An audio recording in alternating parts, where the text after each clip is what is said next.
ఒక పాపి కొరకే తనలో ముళ్ళ కిరీటం పెట్టించుకున్న దేవుడు, ఒక పాపి కొరకే ఒకటి తక్కువ 40 కొరడా దెబ్బలు కొట్టించుకొని దేహమంతా కూడా రక్త శక్తితో ఉన్నటువంటి దేవుడు ఎవరైనా ఉన్నారు అంటే, మానవాడి కొరకు ఎవరైనా చేశారు అంటే అది కేవలము యేసుక్రీస్తు ప్రభు వారే.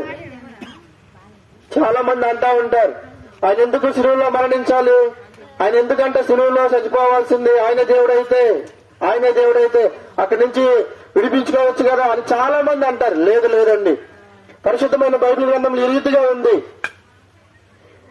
అమూల్యమైన రక్తము ద్వారానే, పరిశుద్ధమైన రక్తము ద్వారానే పాపమునకు విజయము, పాపము క్షమించబడుతుంది.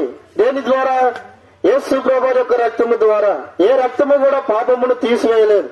ఒక యేసు ప్రభు యొక్క రక్తము మాత్రమే పాపమును తీసివేస్తుంది. ఆ రక్తము యేసు ప్రభు చిందిస్తూ వచ్చాడు.